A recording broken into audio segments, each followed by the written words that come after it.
in return after an injury? Man, it felt amazing being able to come back and just being able to contribute with my guys. And the coaches spoke highly of you all fall camp, said, you got great communication skills, and I call you the mouthpiece of the DB room. What did they look for in you when you were back, and also how were you able to help while you were gone? Right. I'll start with when I was gone. I stayed in the meeting room with the guys. Anything those guys needed, I told them I'd be there for them. I stayed in the facility. Coach BK made it a point to keep me around and just stay engaged. Coach House wanted me to stay locked in, so I was at every meeting. And just coming back, it was the same way. I stayed locked in, and I was able to not lose a step, I could say. And as an energetic person, I'm sure a big game like Saturday meant a lot, and that energy was big to feed off of.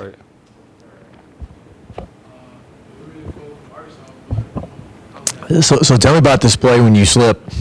Okay. But then you just book it to Right. catch that guy.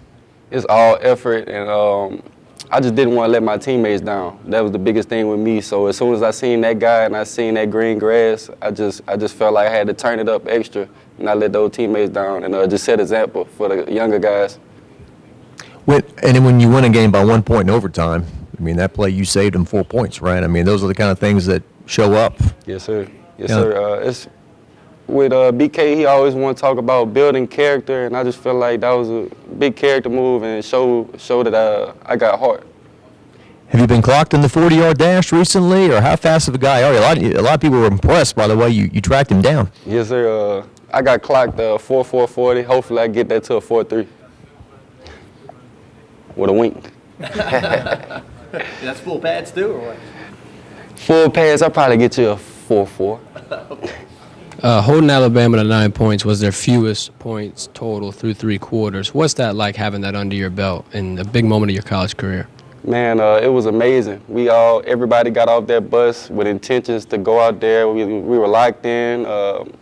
Between drives, everybody was able to go back to the bench and talk to their coach, lock in the huddles, in the commercial breaks. We were all locked in, and it was amazing. And describe the importance of togetherness and the chemistry and how this team has grown as a family. Right. I would say just since week 1, man, we've all just bought into the process. Everybody come together, and we all believe in each other. That's the biggest difference. You guys come off that huge win.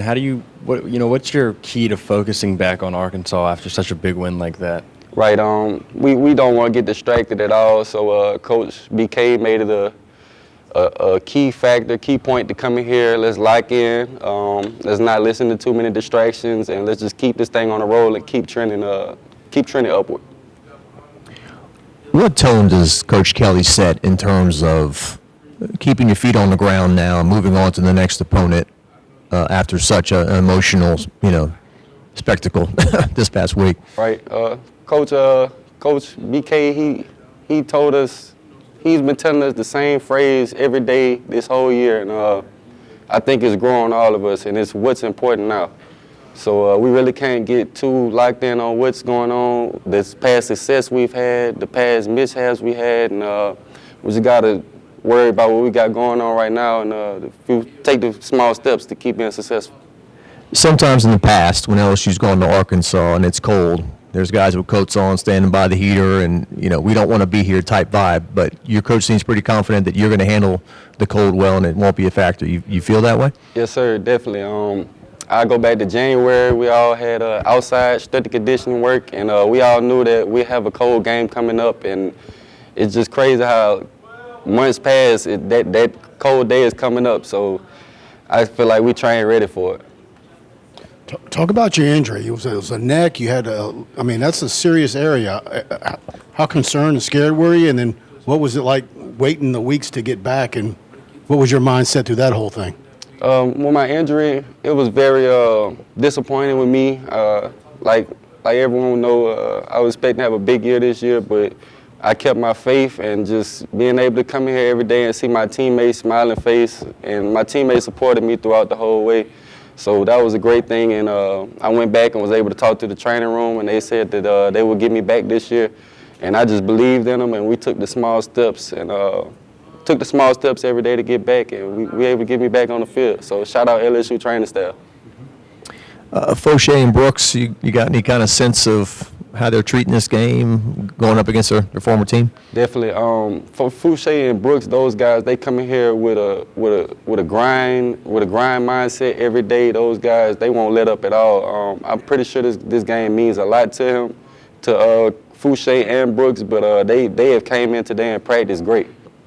In fall camp, the coaches all talked about your communication skills. That he's a great communicator, and what goes into that? I mean, do you have to? You can't be shy. Hey, I got to speak up. I mean, what goes into kind of lining everybody up? Right. I'll just go back to high school. I played a little quarterback at high school, and I was always told that the safety shit has to be the quarterback of the defense, and I take that with very high responsibility, and I just want to make sure that I can get everybody lined up, everybody do their job while I do my job, because I feel like if somebody isn't in the right place pre-snap or something like that, then that should be on the safety, because we can see everything. Matt House has led y'all to some successful second-half comebacks. What's it like to be in that locker room, hear those adjustments, and how you're able to regroup so quickly? Right. Coach House, he's phenomenal, man. He's just coming there with his chest out, confident. That's the biggest thing, confidence. And he believes in us just like we believe in him. So when he come in there and break up the game plan, we just all buy in. Whatever he put up, draw up, we're going to go out there and execute. The Florida quarterback, how does he get you ready for this guy in terms of, and then coach kind of was upset, like on that 81-yard run, you were all trying to rip the ball out instead of tackling him, right? Right. You weren't there, I guess, on that game, but what did you learn? What do you think collectively you guys learned? I mean, we learned, we played a few different scramble quarterbacks, so I feel like our plasters have to be on point, and just keeping this guy in the pocket as best as we can. We have to make sure that's a key factor into this game. The SEC West is now kind of in sight in terms of you guys winning it. Is it talked about? Is it a motivational tool? Where does it kind of work into preparation? We don't try to look at it we don't try to look at it as far as like a big focus right now, because we got 3 more games, and Arkansas and Texas A&M are 2 very good teams, and after that we'll be able to celebrate. Thanks, Major. All right. Thank y'all.